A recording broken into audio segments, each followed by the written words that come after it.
This is Bird Note. Listener, you're beautiful. That's for sure. And you may be like a bird, but we hope that you don't fly away from this episode of Chatz in a Pickle. It's the show where we cover non-struck work. I'm Magellan, and this is Alan, who's lovely, and some other lyrics from Nelly Furtado's I'm Like a Bird. Worldwide smash hit, charting number 9 in the U.S. Wow. Number 1 in Canada, number 2 in Australia. She's Canadian. Ah. That's wild Yeah, that she did hi. I'm Like a Bird and then was also in the music video, or she sings Promiscuous with Timbaland, which when I was like 13, I don't want to age myself, 14, 13 years old, was the sexiest video of all time. It's nice that it was, sexy and top vocabulary. Yeah, exactly. I did not know what the word promiscuous meant before that at all. But it's like just people dancing in a club, and I was like, what's going on? My brain I don't know how to process this. Same thing with AO Technology, which was, I believe, 50 Cent and Justin Timberlake. Speaking of Justin Timberlake, did you hear that in Britney Spears' new memoir, she talks about how the way he code switched when he would talk to black people? Oh, boy. It's fucking nuts. You should listen to it. Oh, I boy. I have an attention span and can focus on a conversation one topic at a time like this. Here I go. Hi, Magellan. Thanks for asking. Hey. I'm doing well. It's good to talk to you. I've been looking forward to this episode for about 7 days. How are you doing? So I'm doing fantastic. And I'm really excited to get to the main... I don't want to say meat because this is a pickle. So the main green sickly flesh of this episode. But first, Alan, big question or big thing we got to do. You ready? I'm so ready, dude. It's the pickle check. Pickle in the fridge. I got a pickle in the fridge. I got my wife all over me. But there's a pickle in the fridge. When my wife is at work, I touch the pickle in the fridge. When my wife is at home, I do not touch the pickle in the fridge. Cause there's a pickle in the fridge. I'm gonna crunch it with my teeth. Alan, did you eat any pickles this week? Sorry, before I answer that, I was trying to look up what the name of the newest song that he put out, which is Summer '09. It's a freaking banger. Yeah. Ryan Jordan Alvarez. So good. So good. And so sometimes I'll look up Ryan Jordan Alvarez videos when it's like really late at night and I need to laugh at something to go to sleep, right? And one of the searches in my YouTube history was Ryan Jordan Albatross cheat codes. I just couldn't think about how to spell Alvarez. It's like someone that's only ever overheard conversation. Yeah. TJ Maxx song. It's like you're getting ads for the store. You're like, no, TJ Maxx. Brian Jordan Albatross is the new funniest thing I've ever heard. I did have at least one pickle this week. It's becoming an obligation, Sometimes it's like I don't necessarily want a pickle, but I feel this pull and they're still sitting there in the fridge. Yeah. But I was thinking, I literally came out of the bathroom and I wanted to text you so badly that I want to crunch it with my teeth is a fucking bar like no other. And then I was like, don't let Magellan live his life. What do you just let that thought pass you by? It is a bar. I would have loved to commiserate about that. Now you get to, and so does the listener. I'm gonna crunch it with my. And the way he says it, satisfying. But yes, I had one pickle. It was fine. Okay. What about you? I didn't eat any pickles, although first of all, Amanda's been listening. Girlfriend of the pod, Amanda, has been listening to these episodes, and so now hi, Amanda. She's following up with me about what I say about our pickle eating habits, which is funny. Yep. But before the podcast, we're recording this on October 30th, so Halloween is tomorrow. But over the weekend, we did at our apartment, we did a Halloween party. Yeah. And you asked what our costume was. And I'm going to send you a picture. Stop. This was a couple's costume. I already I'm gonna have send you a feeling. picture. I know. Oh, what's your guess? What's your guess? Is it TJ Maxx and his wife? No, that would be pretty funny, but pretty specific. You might not totally be able to get what my half of the costume is from the particular picture I just sent, but you might figure it out. Okay. All right. Did you receive that? Where was I sent this? Oh, a text. I texted it to you, to your Okay, phone hold on. number at 123 456. Okay, I just received it. Okay. Who are these people? I love your look. You look so comfy. The dread. I can't even read it. The Dread Lamb. Is that what that The Dread says? Lord, conspirator of Bane and Merkel of the Dead Three, And she's a god of pickle. violence and ritualistic killings. Wait, she's Pickleball. Pickleball. And then what are you? Oh my! Are you Bale? Are you Ball? Like Baal? Yeah.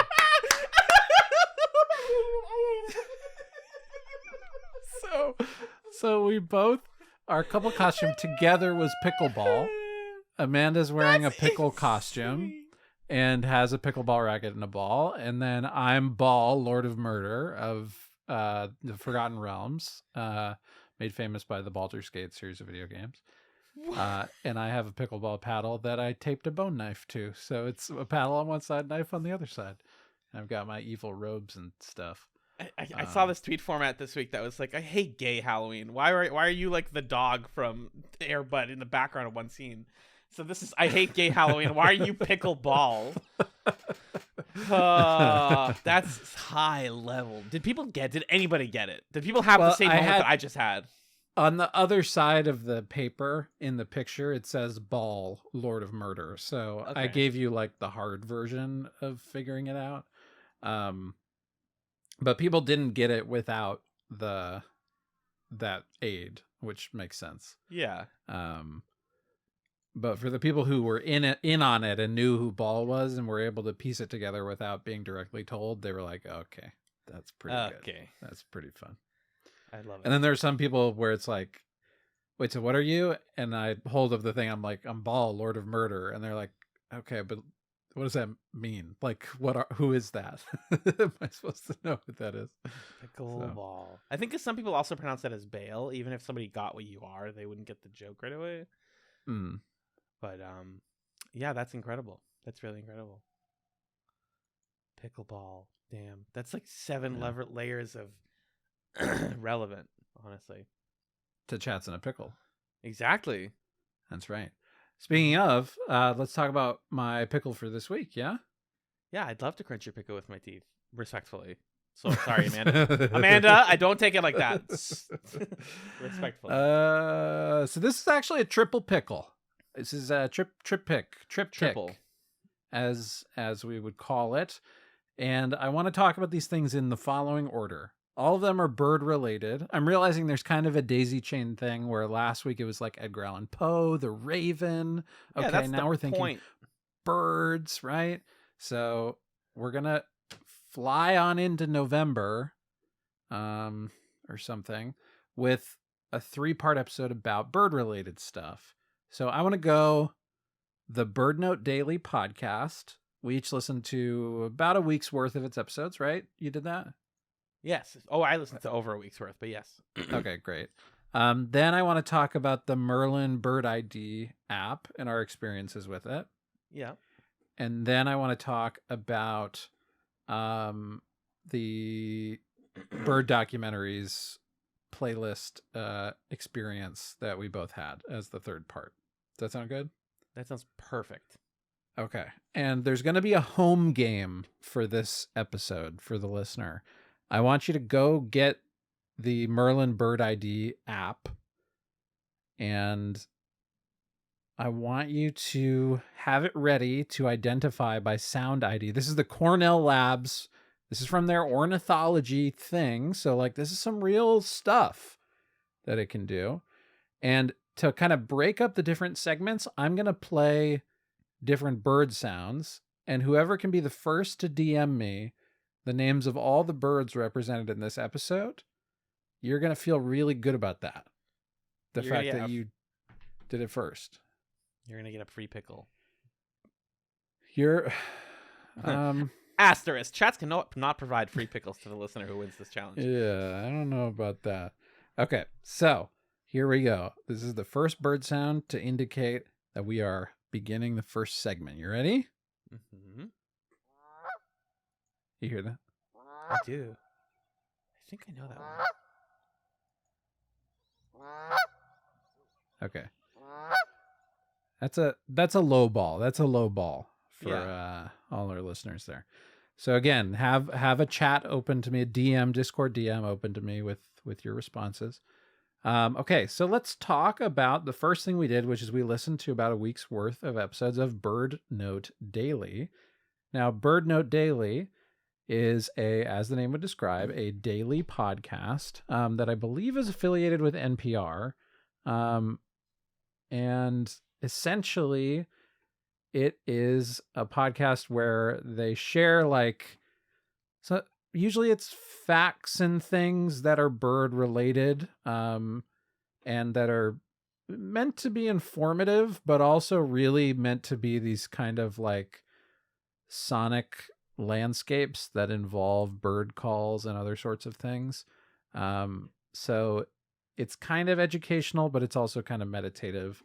Really, the episodes don't ever last longer than about 2 minutes or so. And yeah, had you heard of this podcast before this or anything like that? I had not. Yeah, I do love short form podcasts. I'm a big fan of the Merriam-Webster Word of the Day. I listen to that every day and have for 4 years now. I listen to The Slowdown, which you recommended. That's a poetry podcast, every day. And I listen to The Best Advice Show, which is also a 5-minute micropod kind of. But I had never heard of Bird Note Daily. No. How did you hear about it?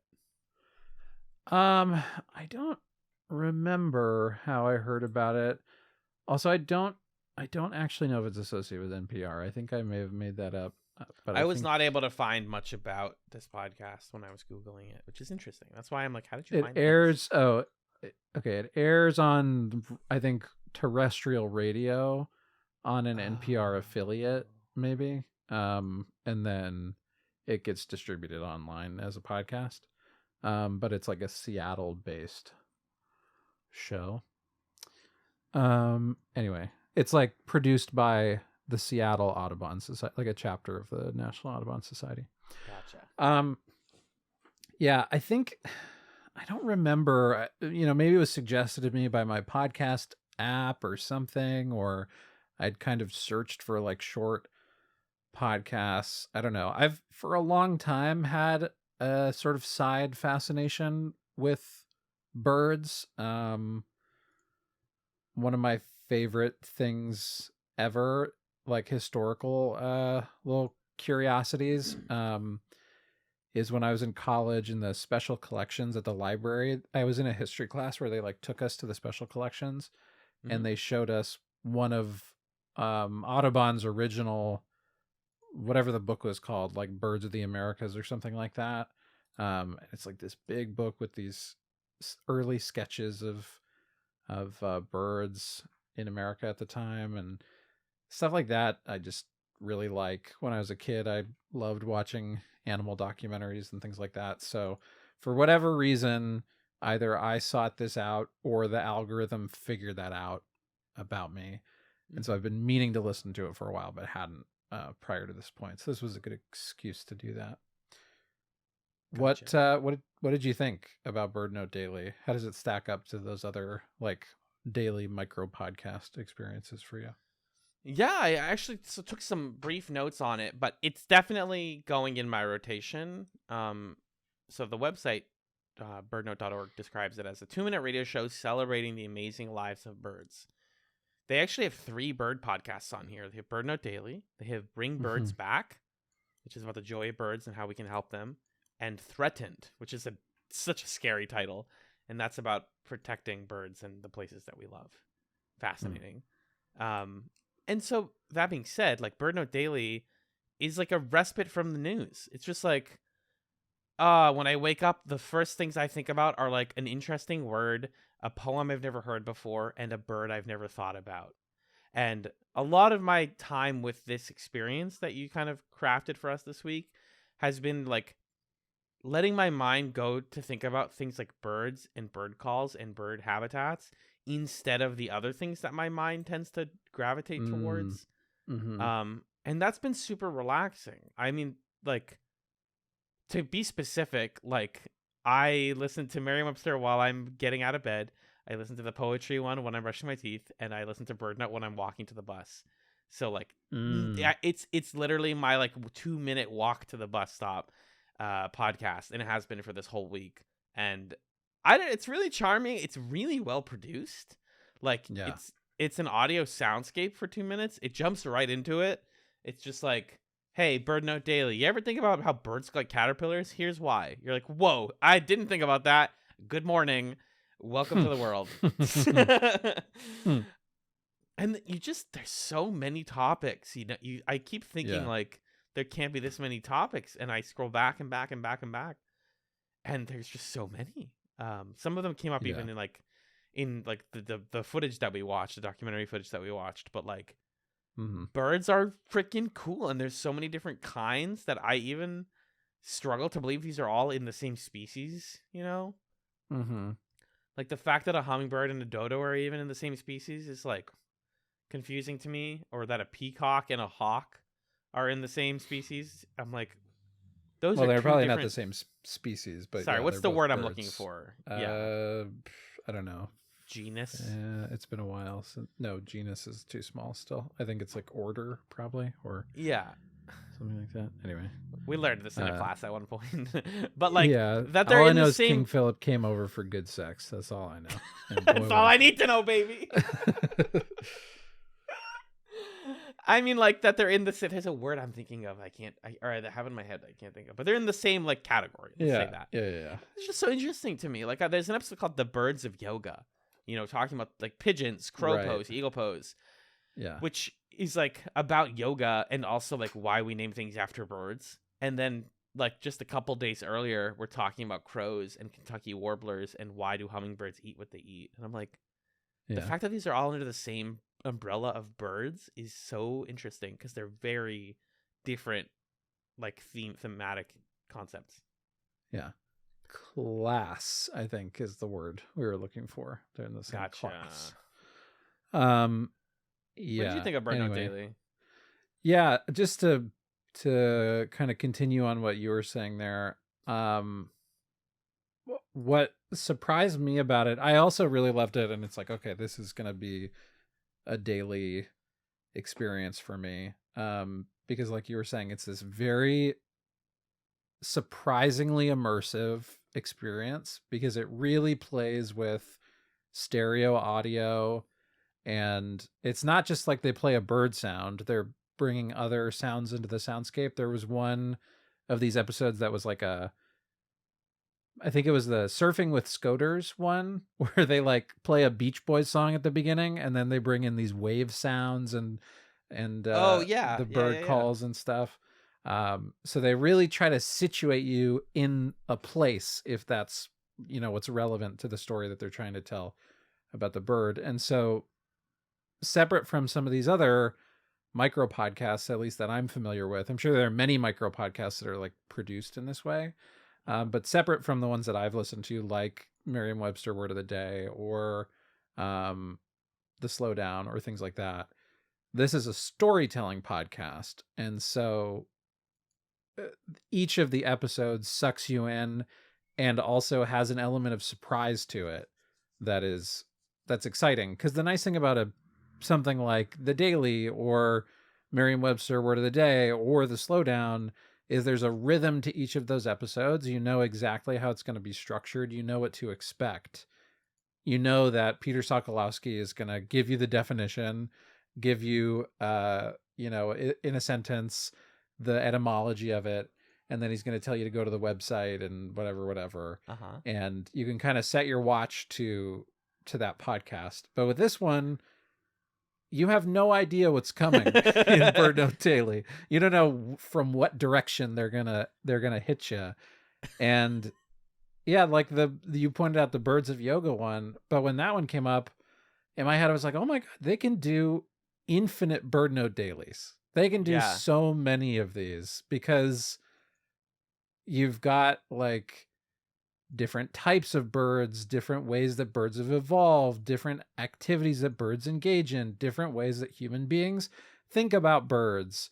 You've got the one that's what makes an efficient flying bird. So this question about like analyzing birds from that perspective, like almost a mechanical perspective. There's so many lenses you can take on birds, and it's like a fun exercise in showing you how many different ideas there are within this space. Because I think when you initially hear, oh my God, it's a show where every day they give you 2 minutes about birds, you're like, well, how could they do that? Because you can imagine how they would do that for Merriam-Webster word of the day. Okay, yeah, there's a lot of words. They could give me one of those a day. Today's word is promiscuous. Whatever. So I was really delighted by, all the ways that they approached it, how different every single one was. And it kind of fits that moment in the morning podcast rotation, like you were saying, of, okay, I've woken up with the first two that I know exactly how they're going to go. And now my brain is ready for like that first spark of curiosity of the day. Exactly. And Bird Note Daily is going to awaken me to that. So I really liked listening to it for that reason. Like, birds are just so interesting and diverse and weird and special, and yet, and then this will come up again when we're talking about like the footage, but like there are things I see in birds and read about in birds that I'm like, that's just humans, baby. I know like it's inherently human to see ourselves and everything, but like there was, mating rituals and stuff and patterning and posing and stretches that birds do that I was like, yeah, I like know that humans do this and we think of them as like completely different, but there's overlap. And I think that's like the ultimate appeal of all this stuff, is the sense of like, this is a real living thing that has its own whole world, and it doesn't have to deal with like the news or social media. It just exists. These birds, they just vibe and eat and feed their young, and that's all their whole life is, and that's fucking awesome. Yeah, you made a great point there about like how the daily or the morning daily podcasts get more complicated. It's why I don't listen to like, I think it's called The Daily, like the New York Times one, because I don't want that, but for the news. Like I have, newsletters for that when I get to the office and I like sit down and open Gmail. Yeah, right. I choose to invite that to my day, but like when I just want to like be mildly stimulated and like start to, create thoughts in the morning, like this show takes the cake, I think, in just like production quality and how it really encourages you to just listen. Because like, I don't know, when I've listened to these things for years, like I said, and like I couldn't tell you a single thing about a word of the day episode, except for the very, very rare ones where Peter like kind of goes off script and gets a little funny with it. There was one recently where it was like, this word doesn't have an etymology that we're familiar with. Anyways, that's a pretty interesting word, huh? Isn't that weird? Okay, bye. It's like, wait, huh? What, Peter? Why'd you choose that word then? But with Bird Note Daily, because every single one is different, it's like, I'm just gonna hit play, and this is gonna be weird, and I'm gonna learn something today. Great. My favorite Merriam-Webster word of the day episode is the one where I forget what the word was. I think it was prostrate, and he goes into this whole segment about like, all right, look, there are lots of words for lying down, and they all mean something slightly different. So I'm going to run them down real quick. There's prone, there's prostrate, and he does like 4 or 5 synonyms and explains how they're all different. Yeah. That one was pretty fun. Let Peter be weird. Let the birds be weird. The birds are weird. That's the great thing about this. Yeah. They've got older episodes in here too. Like there's the one from October 18th is about a Lego bird. So like they don't even need to cover real birds. They can do whatever they want. They can do. Oh my god! What if they did episodes on fictional birds? Yeah, like not just Lego, but like I'm sure they have. Like the bird from Aladdin, like the parrot. Mm-hmm. Wow, what a concept. Yeah. Oh, good mic. Iago. I couldn't remember his name. I knew it was something cool. Yeah. Yeah. Any other thoughts on? Oh, go ahead. Yeah, my last thought is that I can't believe we got nearly 20 minutes out of a 2-minute bird podcast. I'm impressed. All right. Well, we're going to transition over to our next segment, but first. Huh. Can I get that one more time? Here it is again. Yep, there it is. Got it. Okay, I think I could Now guess that one as well. Yeah. Now, I will say, to be fair to our international listeners, I'm using the birds that are from the Northeast United States pack, so you may want to have that pack downloaded. Yeah. Because that's the only one that I have. Anyway, so let's talk now about this little application that we got on our phones, the Merlin Bird ID app from Cornell, the Cornell Lab. And tell me about how you came across this app or knew about it. And if you have any experience bird watching yourself, curious. So I remember caring about bird watching when I was really little, and I would like get those little books that are like, chronicles of, if you see this bird, here's what it is. Like, it looks like this. It has this color. I thought that was really interesting, but I never like got deep into it. It was like a, passing youth curiosity. And I think it was less than a year ago, that the Morning Brew actually posted about this app. And they were just like, yeah, here's an app and what they had framed it as, and this is true, is that Cornell Labs is taking the audio that you're recording and sort of like building a network. So it's like technically a data collection app in addition to being a bird ID app. It's part of a bigger experiment so that they can hear the environments that birds live in.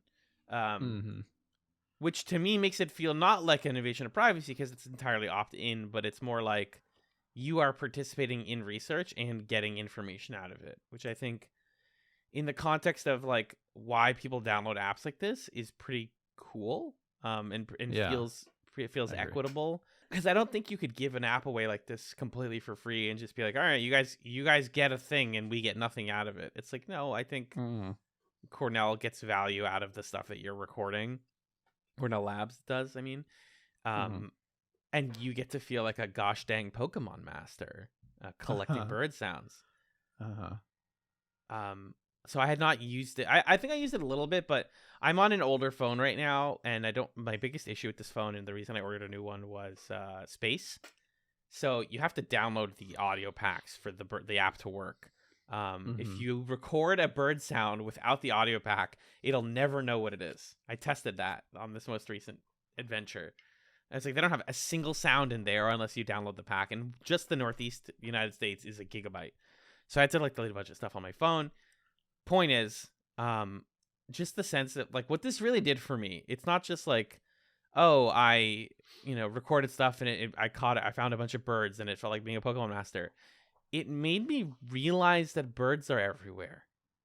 Which is weird to say, but like I'm wearing my AirPods. I had the same experience. Yeah, I'm wearing my AirPods for 90% of my commute, and I take them out for 5 seconds, and not only do I hear, but I literally started to see more birds, and I was like, have these always been here? Like, that's just, there's this like specific part right in front of the train station I go to where there's a bunch of sparrows every morning, even after the rain. Like, it's been a very rainy week, so I have unfortunately not been able to get a lot of bird sounds. Right, but early in the morning, I'll get sparrows. Later in the afternoon, I was getting like, I think I got a blue jay somewhere. And I was like, holy crap, cool. It's so rare. It's freaking fun. It's very satisfying. And it makes you realize like, oh, I'm hearing a different sound. Is that a different bird? Because you start to recognize what a sparrow sounds like when you hear a million sparrows. Bird Note Daily has an episode called Changing How You Hear the World, which is about this concept, but like how there's just, and this is like kind of artsy and foofy, but there's so much music out there that we're not listening to. And it's birds, So that was like my general experience with using the app. What about you? Yeah, I had a very similar experience with it where I used it this morning from my walk from the train station to school, which is about a 10-minute, 15-minute walk or so. Yeah. And I figured, well, actually the first thing I used it for was I held it up to Melon while she was purring to see if the app would think that she was a bird, and it didn't. I was hoping Smart. that she would chirp at it, because in the morning when she's hungry, she chirps at me to wake me up. But she was already purring because she had already seen that I'd put food in the bowls and they were just sitting up on the kitchen counter. So she was like not worried about trying to convince me of anything anymore. I would be curious. Sometimes, have you ever seen this? Like when a cat hears birds, they'll start making bird sounds. No, I haven't seen that before.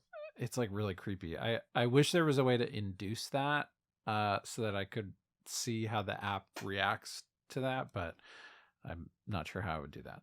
Anyway, so I had the app with me on my walk from the train to school, and like you, it's been pretty rainy here the last couple days, and it was kind of rainy this morning, so I was worried I might not get much. And walking out of the train station, I immediately, because my eyes were looking, saw perched on top of the stoplight like 10 pigeons just sitting in a row, and suddenly, like whooshing out from the sky, there was this huge flock of pigeons that just started flying in a circle, like around and around this stoplight 3 or 4 times in a row. And I took this really eerie video of the kind of gray morning sky as all of these pigeons just start swooping around and around it. And I'm like, does this grim omen occur every morning, or am I cursed? What's happening right now? But that was pretty fun. And then on my walk, I always walk under this, there's kind of like a freeway, highway, overpass thing. And there are a lot of pigeons that hang out under there, and the ground is always covered in pigeon poop, and people like throw bread crusts and stuff there, so a lot of pigeons will eat there. So I tried to get some pictures of them to use the app because they weren't really cooing all that much. And the pictures just weren't quite great because I wasn't very close. But then there's this other really great moment where somebody had scattered birdseed on the ground, a little bit, like a 5-minute walk away from there. And I walked past the birdseed and there weren't any birds there. I turn around and all of a sudden there were like 20 birds swarming this birdseed and munching on it. So I was able to get up and snap some pictures and see what they were. And I realized, like, yeah, I know that there are pigeons here because there's always pigeon poop everywhere, and I've seen them before. Right. But I don't ever think about how many there are. And there also were these other like small birds that I'm sure I had a sense of before, but I hadn't really clocked that there were multiple varieties of bird. And then there were like gulls around too. So there are like 3 or 4 different kinds of birds in the sky and intermingling. Yeah. So it was cool to like actually observe that and understand what was going on there, and feel a little more connected to my surroundings just because there was more that I understood about them. Yeah. It's a really fascinating experience. Just realizing how much sound is out there, how many types of birds are out there. Like we were saying with Bruno, and with like the thing we're going to talk about next, it's just they all look different, they all sound different, and they can intermingle, and they've been there. That's the other thing. It's like it's like unlocking a new sound that you've never heard before. Just the realization, like, that there have been birds that I haven't been taking for granted all the time. So like, part of my commute takes me to Boston's South Station Terminal, which is a really beautiful like train stop in downtown Boston that is like pretty open air. And there's birds inside all the time. Like like when people joke about you go to Home Depot, they do that all the time. But like there are always birds at South Station. I never think about them. And I was there on Sunday and I was like, oh my God, there's so many birds here. What is going on? And it turns out they've just always been there. They don't bother us. Like birds are like one of the only animals. I guess they're animals, right? Yeah. That like primarily exist entirely outside of the purview of humans. Like, a lot of them can just like exist and they don't bother us, we don't bother them. Obviously, environmentalism hat on, we're destroying a lot of their environments and taking and getting rid of their habitats. But what I mean is, like, if you see a dog, it like changes the energy of a room. Right? Like, you're like, oh my God, there's a dog here. I'm like, oh, a cat is a pet that you are responsible for because it's domesticated for humans. But birds just kind of do their own thing. Like, we keep birds as pets. I know people who have birds as pets, and they're pretty low maintenance. As long as you let them move around and you feed them pretty regularly, like, they're gonna be fine. They're like very self-sufficient, Right? which is just interesting to me. I hope I'm making sense. I feel like I'm just like saying thoughts, but I don't know. No, I I understand. I understand what you're saying. Yeah. Do you want to read? How many birds did you identify successfully with the app? Just the two, just the blue jay and the sparrows, because I got multiple sparrows. Do you want to read me your Pokédex entries for the birds you identified? Yes. Okay. Sparrow. Which sparrow was it? How do I see my history? Oh, my sound recordings. Or life list should be in there. Oh, really? Oh, life list. Oh, no, it's not a sparrow. It's an American robin. I was totally wrong. Okay. Okay. Fairly large songbird with round body, long legs, and longish tail. Gray above with warm orange underparts and blackish head. Hops across lawns and stands erect with its bill often tilted upward. In fall and winter, forms large flocks and gathers in trees to roost or eat berries. Common across North America in gardens, parks, yards, golf courses, fields, pastures, and many other wooded habitats. Shoutouts to them. And then a blue jay that I heard. Familiar but stunning jay found year-round throughout most of eastern North America, bright blue above and pale gray below with a fluffy crest. Also look for black necklace and black and white necklace and black and white markings on the wings and tail. Pairs or small groups travel through mature deciduous or coniferous woodlands, often revealing their presence with loud, harsh jay calls. Frequently visits bird feeders where it is often aggressive towards other birds. And I'll note that I didn't see the blue jay. I only heard it. So that's the other thing, is it's like such a beautiful bird and I didn't even get to see it because I couldn't find it. But it's pretty. Those are the two I found. What about you? Here are the two I found. One was rock pigeon. Whoa. Fairly large pigeon with wild and feral populations throughout the world. True wild birds nest on cliffs and in caves from Western Europe to Central Asia. Pale gray overall with two bold black wing bars and iridescent purple and green on neck. Feral varieties are common in cities and farmland, often in large flocks. Variable plumage, some identical to wild-type birds, but can be completely black, white, or orangey brown, and in any combination in between. And that was true. The group that I saw eating the birdseed were a variety of different colors. One was entirely white, and then there was different patterns and stuff. It's like, whoa, pigeons actually look kind of cool. Mm-hmm.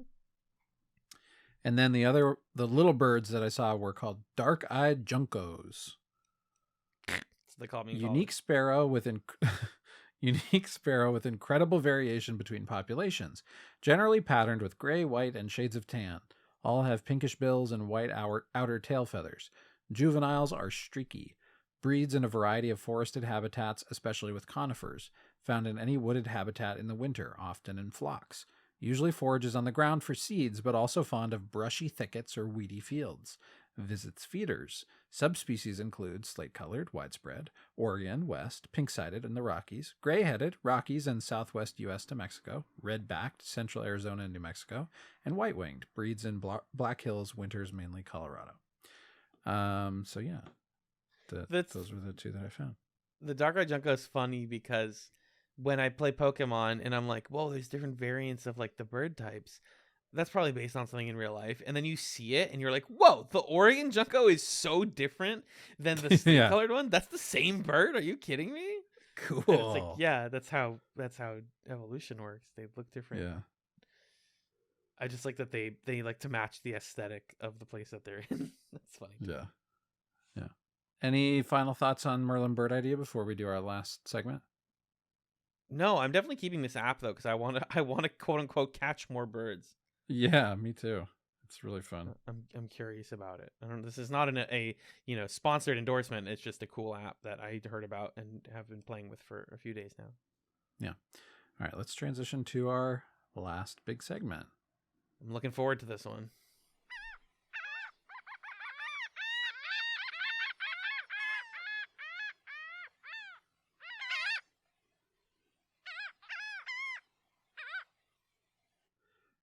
Okay, so this last segment, I think I talked about this last week.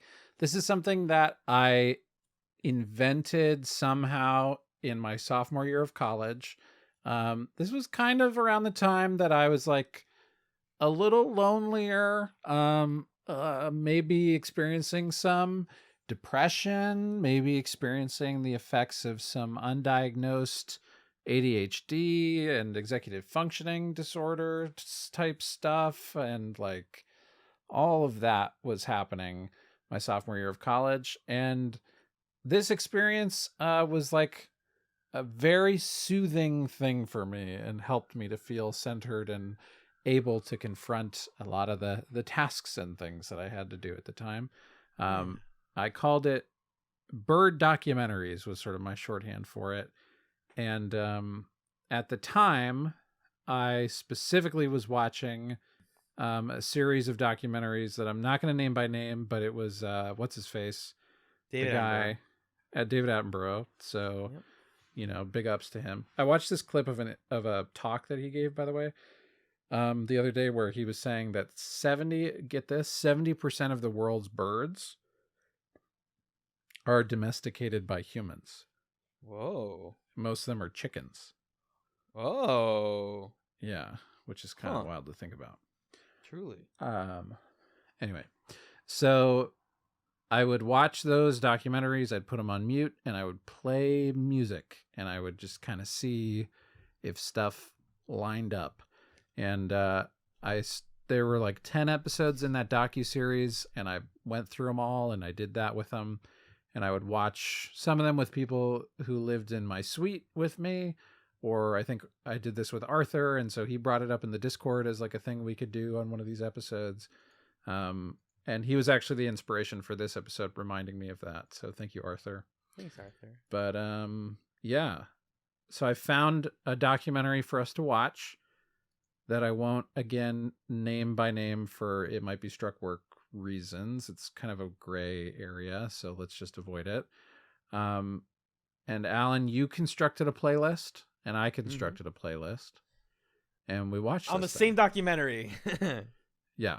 So we had very different experiences from each other by virtue of creating independent playlists, which is exciting to me.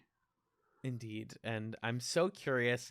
I really hope we have at least one overlapping song. I think that would be absolutely incredible. It would. Yeah. But with this playlist, I didn't have like an overarching theme. I was just like following the scenes and listening to the narration and paying attention and being like, what song speaks to me right now that I would set this to, this moment? Because the documentary is split up into like little chunks, like about this bird and then this bird and this type of environment. And so I ended up with 16 songs, making a 57-minute and 17-second long playlist that follows the arc of the documentary. Okay, so you listened to the documentary, like the actual audio of it? Partially. There were parts of it that I just left muted because, like, the narration is hit or miss, and I was also working, so I had to just I'd say about 50-50. I was listening to it versus just like watching it on mute. Gotcha. Great. Very cool. Yeah, I had it on mute the whole time, but I had the subtitles on, but I wasn't really reading those. And I created my playlist beforehand of songs that I thought might be good. And then as I was watching, some of my songs reminded me of other songs that I added in on the fly. So my playlist ended up being longer than the documentary itself. I only got through about 14 songs. How do you want to do this? Should we just tell each other our playlist or talk about highlight moments, or what do you think is the best approach to this? I think if we go back and forth and go down our playlist in order, and Song just by talk song. about, yeah, and maybe just go say like what inspired that pick. Great. I love it. Okay. Do you want to start? I do. So the starting is always the hardest part of any creative project, right? And I was like struggling at first, but there was a lot of scenes of like birds being intense at the top of this documentary, like birds fighting or splashing into water or like chasing each other, and I was like, this is so hype. And the first thing that came to my mind, and I just don't know what inspired other than that sense of like intensity and violence, was the Bulls on Parade by Rage Against the Machine. Okay, that's pretty good. Specifically the very intro, the da-na, da, da-na, da, da-na, and like that. A lot of my this is partly like what is going to be different about our playlist is that because I was listening to a lot of it, I had the rhythm of like the bird calls in my head. So there was also just like sounds of birds that sounded like that beginning, and I was like, Bulls on Parade feels perfect for this. Like these guys are fighting, these birds are fucking each other up. Let's go. So that's how that was my first song. That's pretty fun. I took a gamble, and I think I came up with probably the best first song of a bird documentary experience, which is Semi-Charmed Life by Third Eye Blind. It went perfectly with like the opening credits coming on, and then at the beginning they sort of do this like overture of here's some of the birds you're gonna see in this documentary. And so it's like boop boop boop do do do do do do do. And there was a great part where there was this little guitar riff that happened at the same time that it cut to an extreme close-up of a bird's eye. And I was like showing this concept to a friend of mine at work, and so he had one headphone and I had one headphone in, and that moment happened, and he was like, oh my god, this is amazing. So it was like a proof of concept for me that this thing still works. So Semi-Charmed Life was my first song. That's fantastic. Yeah. Emotionally, mine got a lot more chill right after that. So my second song was Cupid by the K-pop group 50/50. Which was very, very, very, very popular on like TikTok and social media for a few months, because this one was more of like the intro to me, not like the cold open of like, here's a bunch of birds. It's like, oh, here's a bunch of beautiful birds outside. It's summertime. There's sun, there's light, there's happiness, there's birds falling in love, there's like mating rituals. Cupid is a very sappy love song. And the rhythm of it fit what was going on. I've also been listening to a ton of Sabrina Carpenter recently, and in creating this playlist, I discovered that she has done a remix of that song, or like a feature on it. And so that's specifically the version that I think fits the most with the second part, was Cupid, the twin version, which is the English version featuring Sabrina Carpenter. Gotcha. My second song was the song Here Comes the Sun by Bill Wirtz, which is different than the Beatles' Here Comes the Sun. I wanted to do a thing where later I have a cover of the Beatles' Here Comes the Sun, but it was the first song that the playlist didn't get to when I was watching through, so my playlist construction thing didn't work anyway, but that's fine. Okay. Here Comes the Sun, the Bill Wirtz song, has some weird like dissonant chord things happening in it. So I thought it could be kind of interesting because there's a lot of mood switching in the song.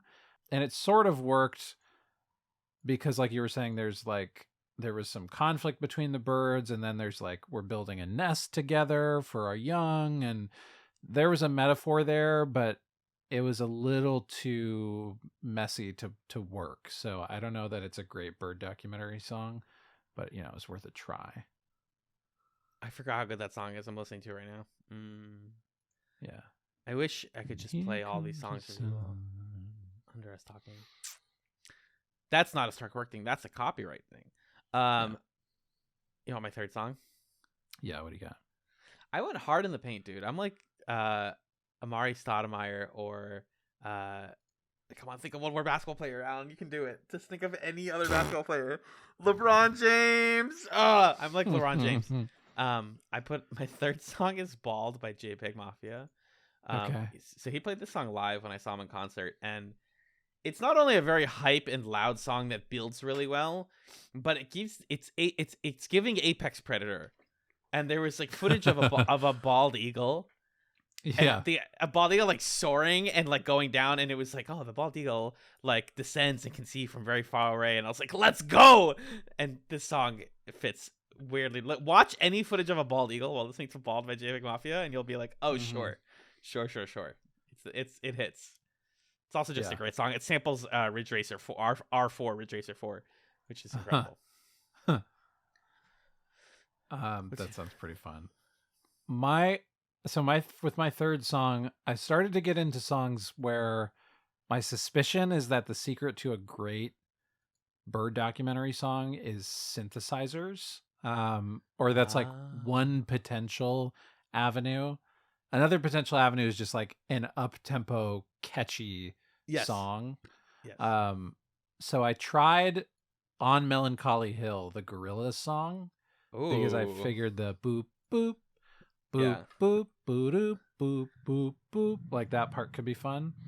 It didn't quite live up to it, although there was this amazing moment where there's like this overhead shot of a bird feeding this bright green bug to its young. Yep. And all of their faces are kind of like twitching and open mouthed. And yeah. It felt like that should be the music video for this song, because there was such a sharp tonal contrast, almost to the point that they made perfect sense together. So like imagine that image with the boom boom boom boom boom boom boom boom. So I think there could have been a better resonance there, but it was pretty good. What I love about doing bird documentaries as a thing is it's just a way to like, because our minds are always trying to go into overdrive of like seeing patterns and making connections between things. For sure. And so it's an activity that like is kind of fucking with that part of your brain where you have like the music and the moving image, and everything that we've been taught to believe is that when there's a song and a moving image, they're supposed to fit together. And so your brain is like, okay, I need to make this work. So when it does work, you're like, yeah, oh my God. Okay. I figured it out. Anyway, so what's your fourth song? Lots of footage of birds mating and birds with their mates. Fighting, loving, being together. A really sappy song that I always think of when I see couples being cute together is "Until I Found You" by Steven Sanchez and M. Byhold, I believe is her name. It's a pretty new song, so I don't know if a lot of people heard it, but it was again popular. It was like viral for a while. And it's a duet. I love duets. I've like recently fallen back in love with duets because I was listening to a bunch of Postal Service when I heard that they were doing that reunion tour. And I think my favorite Postal Service song is the one where the lady comes in partway through and sings with him. That's you know the one. So "Until I Found You" is like a song that you listen to for the first time and you're like, this is from like the 70s or 80s, right? And it's from 2022. It's just like has a really good old school feeling. And I don't know, just seeing all these birds like swoop in, and it has a good like sweeping up, like almost a waltz vibe. That I think really worked tempo wise with birds. Nice. My fourth song was "I Try" by Macy Gray. This was one of my on the fly editions. I was like, oh, what's that song? So I figured it out. The song dropped in on a cut to like these seabirds that worked really well. Then there's a part where it's like where she says, "And I'm dreaming of you," and it cut to like a shivering baby bird that's going to be fed by its parent scavenger bird. And then for a while it was like I was following vultures, and that kind of didn't make sense. And then when that key change hits on the chorus later in the song, the key change came in and it cut to this sweeping drone shot of like a totally different environment. And then it was just slow motion shots of hummingbirds for the rest of the song. And it was awesome. It like really fit the emotional shift. So I think another thing that makes for a good bird documentary song is when there's like a very pronounced bridge or a key change. Because these documentaries are like constantly shifting episodes almost. They're like, okay, now we're going to show you this bird. So a song that kind of moves and shifts like that, I think is a good fit. Yes. I have key changes later in my playlist as well for that same reason. Give me your next 3 in a row. Let's start switching back and forth in chunks here.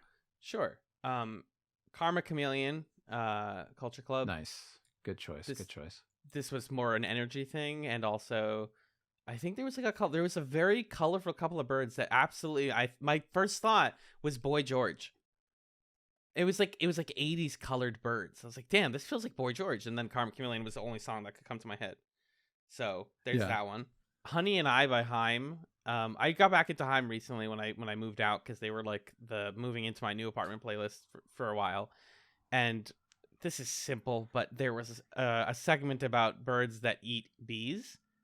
And so Honey and I, honey, bees. I was like, sure. Fun. And then I was getting a little goofy with it. And when I saw all the water birds slashing, you talking about like songs that match with birds splashing water? Down by the Water by the Decemberists.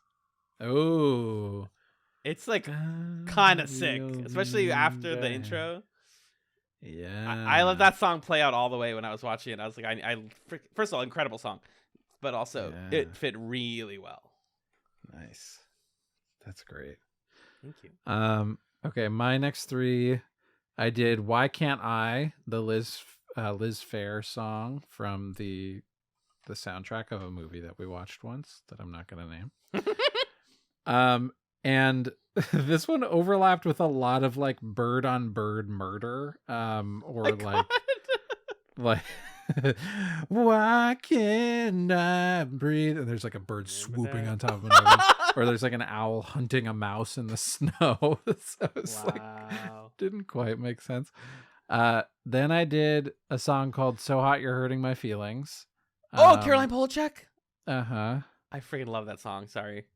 Yeah, which that was the one that was playing for me with the birds that were diving in the water. So there's like slow-mo birds submerging in water, and it's going like Caroline Polachek sounds like she was a bird in a past life, and that's a compliment. She has an incredible voice. Yeah, and Caroline Polachek was giving me Imogen Heap vibes. Yep. So I on the fly added the Imogen Heap song "Good Night and Go," which was extremely good to go along with a bunch of the like slow motion water bird gull stuff that was happening. I think that's a song that could probably just slot in wherever, because there's a lot of ethereal vocal effect stuff and synthesizers and lots of mood changes and seeming tempo changes in that song. It's pretty complex. So I think Imogen Heap in general is probably a good choice of artist to go along with your bird documentaries. Have you watched sorry, super quick thoughts on that. Have you watched Imogen Heap's Tiny Desk? No, but that sounds like something I would like. Highly recommend. She plays the gloves. She like invented these gloves. Oh, right, the gloves. It's so cool. You have to watch. It's one of the best Tiny Desks ever, for sure. Okay. A lot of people actually compare Caroline to her, and also she's covered one of Caroline's songs before. I'm surprised they haven't worked together. Got it. They're both like in that same blend, but yeah, good picks. Got it. All right, give me your next 3. Okay, we've got. Sorry, now I'm listening to Caroline Polachek. Let's back that out. We've got "Lies" by Churches up next. I forget what the energy was, but I know that the Bones of What You Believe just turned 10 and they put out a re-release of that album. Yeah. So it's just been on my mind. But oh yeah, there was like birds swooping a lot. There was lots of like birds racing through the sky. Lots of swooping, yeah. And this song definitely feels like an accelerating vehicle. So That was what I was thinking of there.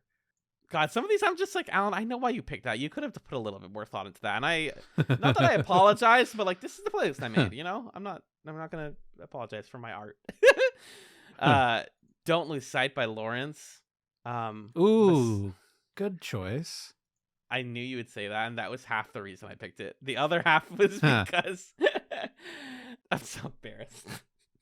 There's a bird with really good eyesight. And they're like, you can see things from a million miles away. And I was like,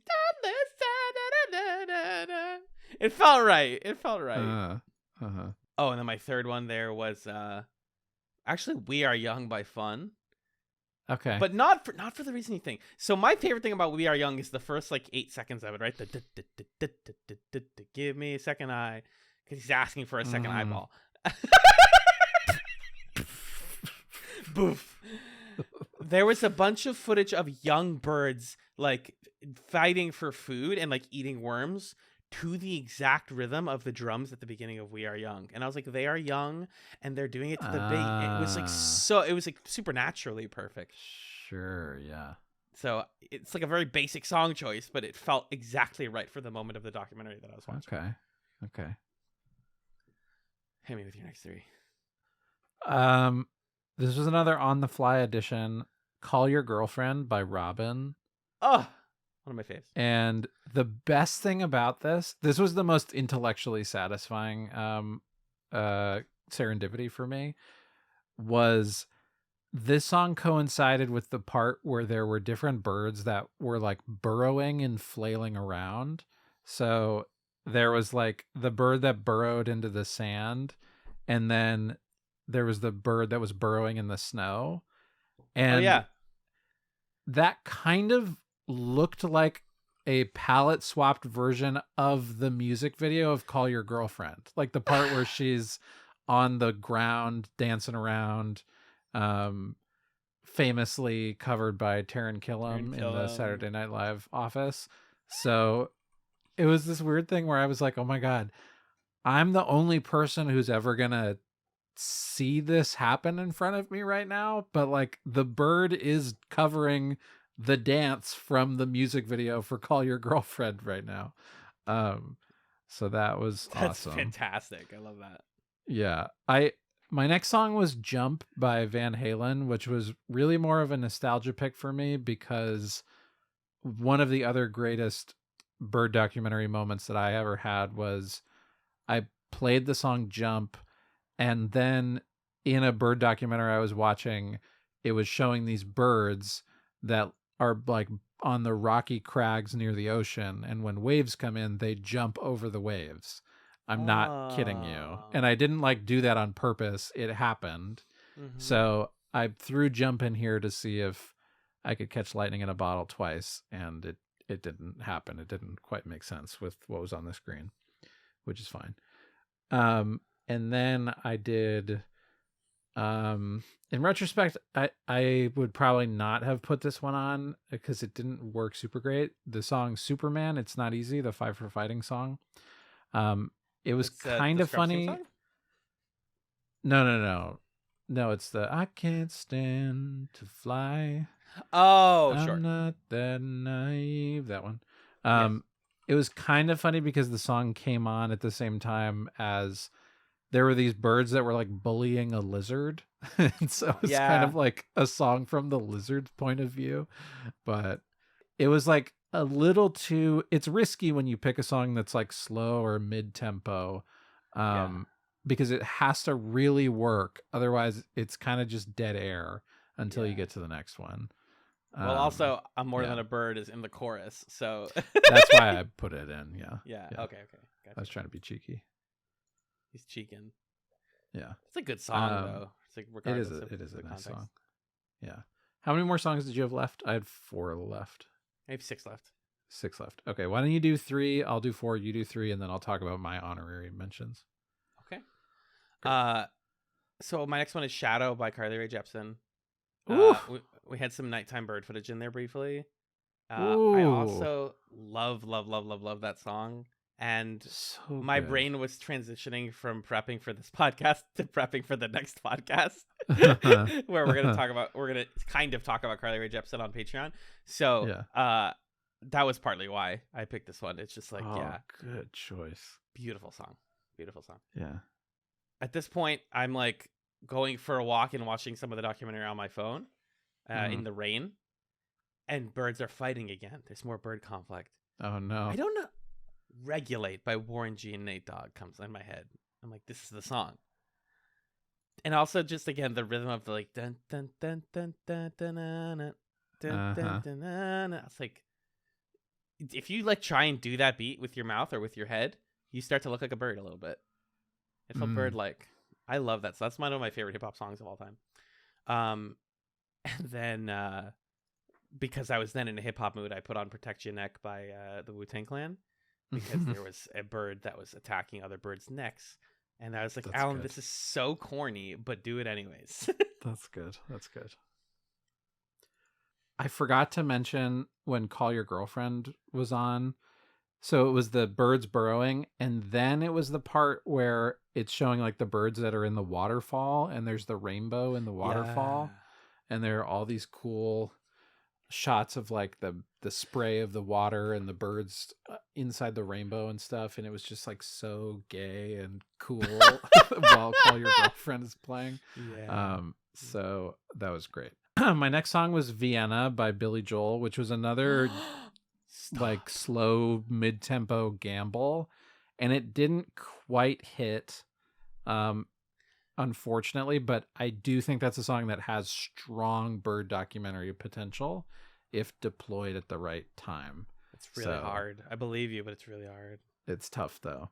Then I went with a song that I think is just gonna work no matter where you slot it in, which is "Hole Up" by Kendrick Lamar from Section 80. Because it's just like, it's got a laid back groove, but it has a momentum to it that's gonna kind of latch onto whatever it is you're watching. At first I thought, well, this isn't quite hitting, but then I really settled into the song and kind of cruised along with it, and it was good. Then I did Suddenly Seymour from the Little Shop of Horrors soundtrack. Okay, I see. And it was fine up until the very end, where they go, "Seymour's your," and then it's like, "Gung, man." And when they started in on the man, that part, it did this cut to like a big flock of birds flying out. It was perfect. And then I did a bunch of have potential. Yeah, if those moments land at the right time, for sure. And then my last song, there were these slow-mo shots of birds flying along the sunset that transition into kids flying kites, and then the credits, and all of that was to the sound of "Bridge Over Troubled Water" by Simon and Garfunkel. And that was how I closed out the bird documentary. My favorite travel song of all time. Yeah. And that one I think is another one that just kind of works because it's a good staring out the window song. Yeah. Maybe the best staring out the window song. Quote, parentheses, complimentary. So. Yeah. That is a whole genre type of music, but yes. Yeah. Some of my stuff gets a little eclectic here with these last couple. These quickies. Well, actually, this one particular one does. So, an artist that I like that's not very popular, her name is Elohim. She has a song called Buckets, which is a really weird, discordant song. Oh, I'm looking at the part of the movie, or of the documentary, where I picked this. I know why I did it. There was like a really dirty bird, like a really gross, like messed up looking bird at like 43 minutes in, if you want to see what I'm talking about. And he was just like flapping around doing his own thing. And Buckets is a song about like letting yourself be a little nasty and like not giving a fuck. Yeah. And I was like, oh my God, this feels like that bird is listening to it on his AirPods. Like, it's weird how much this specific bird that they linger on was just like a gross bird, how much it fit with him. So that was Buckets by Elohim. This one's going to make you sad. I'm sorry in advance. You know, there's a section at the end about a father and a sunbird. and how they like protect the father like gets moths for the son. I was like, what's the first song that comes to my mind when I think of fathers and sons? And you bet I put Tears in Heaven by Eric Clapton. Oh no. Nuclear missile strike on my playlist. Oh no. I know, it's one of the saddest songs ever written. So this creates an arc, right? We're like, okay, well now this has to end. Like I'm crying, but I need a catharsis. What the fuck is my catharsis? And the end is like all this beautiful footage of like groups of birds. And a song that I recently fell back in love with, especially like when I'm working out, is The Communists Have the Music by They Might Be Giants, which is an awesome song that builds so beautifully into a swelling, like continuous chorus that falls over the ending like miraculously. Not only because like this, like all this footage of like migrating birds going together felt very communist to me, but also just like you didn't listen to the narration, but the guy talks about like we are fascinated by birds because they can do things that we can't, and we all as humans desire the ability to fly. And there's something about the soaring nature of that, and like the footage of the kites, and then the communists have the music, that I was like, yes, this is the like beautiful, cathartic third act after Tears in Heaven. Let's go. That's great. That's lovely. That was my playlist. I love that. I had a couple honorable mentions of songs that I intended to have in this. So these are ones that I think have potential. And if you're out there and you want to make your own bird documentary playlist, you could try these out. So like I said, I had a cover of Here Comes the Sun. It's the Richie Havens cover, which has a lot of good, it's a live version, a lot of acoustic instrumentals. I think that could be good. Nina Simone's version of I Wish I Knew How It Would Feel to Be Free, I think is a fantastic one. 3005 by Childish Gambino. Ooh. Which partly I put because it has a lyrical reference to Hole Up, the Kendrick Lamar song that I had on there. So I wanted those to echo each other. Barcelona by George Ezra is just one of my favorite songs of all time. So I thought it could probably work. Unworthy of Your Love, the Ben Platt, Zoe Deutsch version is like the version that I listen to. It's a song from the Sondheim musical Assassins. I put there because it's another duet, like Suddenly Seymour. I'm Like a Bird, Nelly Furtado, of course. Could be good. Songbird, Fleetwood Mac could be good. It's a risky, slow one. No Shade in the Shadow of the Cross, Sufjan Stevens. Really, you could listen to all of Carrie and Lowell while doing a bird documentary. That's like the saddest song on there. Yeah. That was the goal. But I bet you could do Carrie and Lowell watching a bird documentary, and you would, like, every emotion inside you would flood out of you. It would be a complete cleanse. And then Talking Bird by Death Cab for Cutie, but the acoustic demo version from the Open Door EP. Perfect. Not the album version, because I don't love that version. A couple quick thoughts about Sufjan. About Suf, if you will. One, Suf. If you listen to all of Carrie and Lowell, that's how you... That's like the equivalent of wringing out a towel. Carrie and Lowell reference. Yes. Sorry. I know. I got the reference. If you listen to the whole album, it's like wringing out a towel. It'll make you cry like you're until you're dry. He also put out a new album this year called Javelin, like earlier this month, that I haven't listened to and I'm afraid to listen to. And you're like, Alan, the cover art looks so nice. And also, like, how many tragedies can one person have in his life? Well, guys, the third song on this album is called Will Anybody Ever Love Me? So we're back at it. We're back at it. Oh, Sufi, I love you for what it's worth. Yeah. Anyways. God. Sufjan Stevens. Gosh. Well, that was fun. That was a really fun exercise. I'm glad you got me. Yeah, that was so fun. Please do this, everybody. Go look up a bird documentary, like an hour-long one on YouTube. That's the only place. Yeah, if you just search bird documentaries on YouTube, there are a bunch of them, so you can find something. And mute it or don't mute it. Preferably mute it, just so you can kind of make the music yourself. And, and specifically, I was also in researching this, I was finding like videos on YouTube that were like 8 hours, 4K, birds with bird sound. Like those videos are no good for this because a lot of them are static shots or like very minimal movement or slow tracking shots. The reason to watch like a produced nature documentary is because it helps you appreciate how much narrative thinking is going into the cinematography of this stuff. Like people who shoot for these nature documentaries are doing really cool, clever things with the camera that are brought out when your brain is like, oh my God, there's a song on that is making me feel something. So I'm really searching for that thing in the image.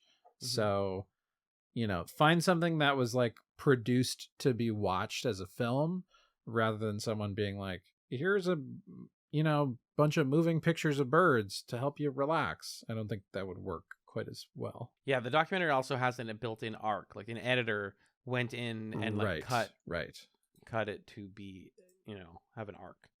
So yeah, definitely recommend. Just mute it and throw it and then put on. And this is, I was telling Magellan, I was like hanging out with an old friend on Sunday, and we were talking about like games and things that people don't do anymore. And we were both in an improv class together, and we were talking about how fun it is to do stuff like this, where there just is no wrong answer, because there's so many things that we do in life where it's like, oh, you probably could have done that better. You could have optimized that better. And like, you cannot make a bad bird playlist. I put Caroline Polachek and Wu-Tang Clan in the same, or we in the same podcast episode, we had Caroline and Wu-Tang Clan, and Sufjan Stevens, and to the same documentary. So like, you can't do it wrong, but what you can do is do it. So I recommend that you do it. Great. And now my YouTube recs are like, hey, small birds, 8K Ultra HD with names and sounds. And it's like, no, that's not what I want. Well, that brings us to the end of the bird episode of Chats in a Pickle. Thank you so much for being a part of this, Alan. I had great fun with this little triptych of ours. Again, see if you can be the first to chat me all the names of the birds you heard on this episode. Here's the last bird. Here's the last one. Ready?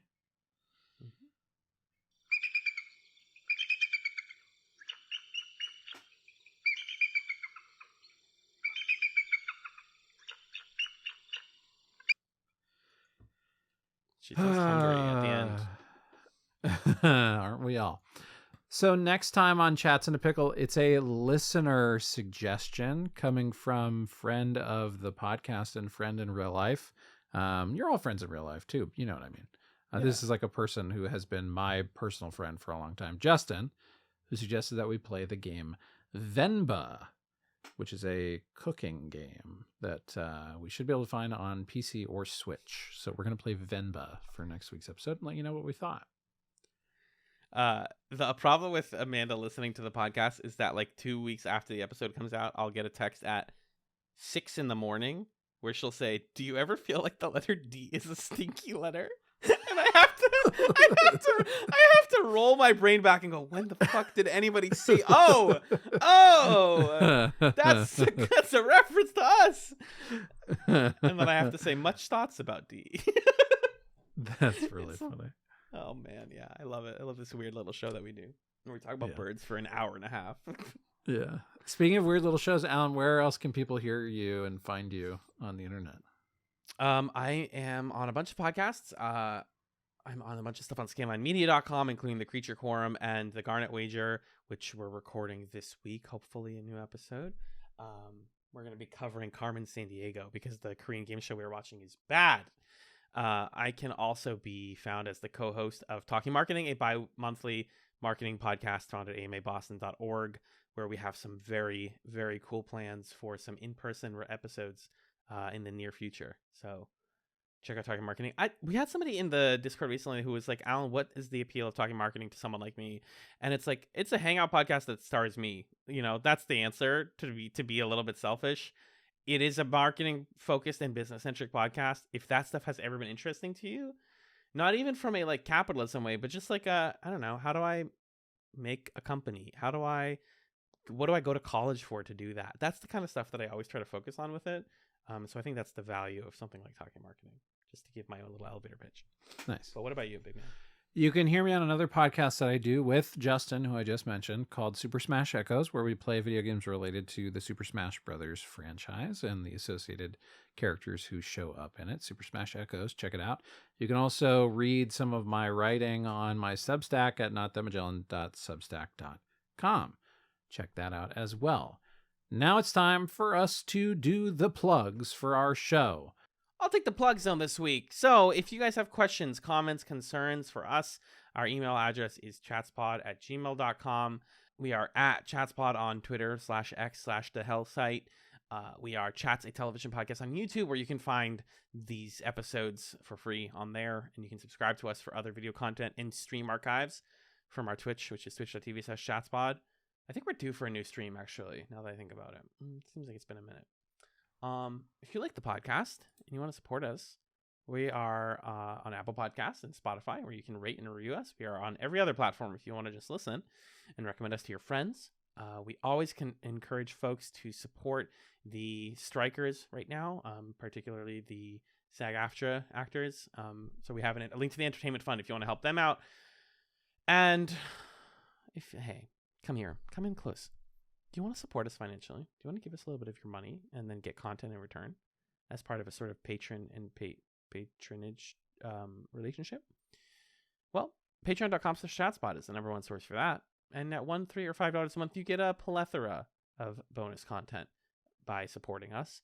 At $3, you get things like Chatz Nights, where we hang out and do more silly stuff like this, formatless.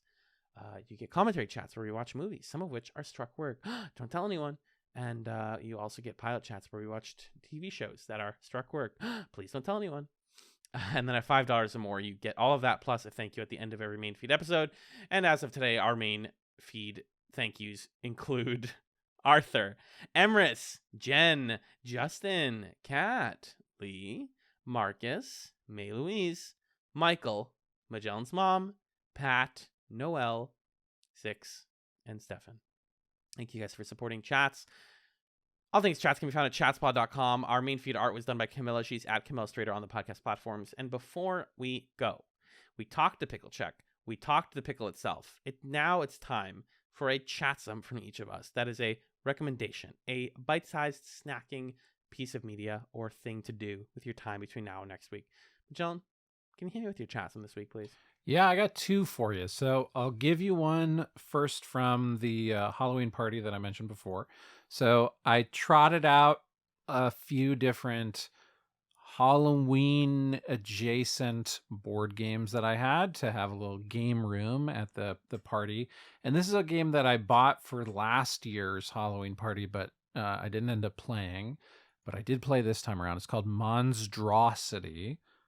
And a friend of mine sort of remarked at like this weird state that we're in with board games, where there were a set of board games that probably influenced Jackbox games, and now there are a set of board games that are trying to be like physical Jackbox games. So this is kind of like that. It's a physical Jackbox game in a way. Essentially, the way it works is everybody gets a little whiteboard. Except for one person who draws a card that has a very odd-looking monster on it. And so they need to memorize the monster on the card, put it down, and then they have 2 minutes to describe the monster to everybody else. And everybody's trying to draw it on their whiteboards from the description. Oh. And then you flip the card over and you compare everybody's drawings to the original and vote on like who did the best job of drawing this monster just from the eyewitness description, essentially. It's a lot of fun. And you can, like, the drawings end up coming out surprisingly similar at times. At times, people make stylistic decisions that make them very different. And it's really interesting to see just what people hear and what details stick and how to explain things to each other and, whatever. It's also one of those games where like you could just not keep score and have fun. Just play it. And people were coming in and out of it at the party at one point. I think we had like 9 or 10 people playing at the same time, and we found bits of paper and other whiteboards around the house. So it's truly a party game in all the best ways. So I'd recommend Monstrosity for sure. And then my other recommendation is at my friendly local game store, there was recently an invitational, well, not invitational, I guess, but it was sort of like these folks who run a D&D actual play podcast were like, we're going to be at the store and people can come play D&D with us. And so I did that. I played D&D with 2 of the folks who host the show When Crit Happens. And they were very nice. The dungeon master is a very good dungeon master, and then the other person who was playing, is really sweet and funny, and I had a great time playing with the folks from When Crit Happens. And the twist on their approach to actual play is they have like a debrief of the session after they do it. So like their episodes are kind of half actual play and half breaking down and discussing like what was going through your head at this time, what themes from the game resonate with things that you've been thinking about. And they're kind of tackling it as like, the reason we like RPGs is because it's a place to explore your identity and real world themes and messy stuff like that. And so we want to actually do that on the podcast. So When Crit Happens is my other chatsum. Can I say something about each of your chatsums really quickly? Yeah. Monstrosity. On one hand, I was a little annoyed because I was like, wait, I invented this game. What are you guys talking about? Because during COVID, I would have some friends, my 2 friends over at the time, and we would play this game, which is exactly Monstrosity, where except instead of monsters, I would just like draw something random for 5 minutes, and then one of the other people would go into a closed room and record a voice memo for 30 seconds describing the drawing, and then the third person would draw it based on the description. And I thought and I actually got that from my Game Grumps video. So like it's a tried and true concept. It's cool that they made it into a board game. Also, definitely gonna check out When Crit Happens. This is like such a simple thing, but it matters to me to see not 1 but 2 they people on a podcast and not feel like I'm nothing wrong with you as the cis man. That's like your role prescribed by the world, and I love that about you.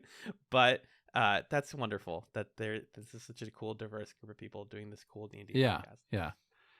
And a lot of what they talk about in their intro episode is like D&D is a place where we've explored gender, and like that's cool, but also it's a hobby where there's a lot of cis white guys, so it's not always a comfortable place to do that.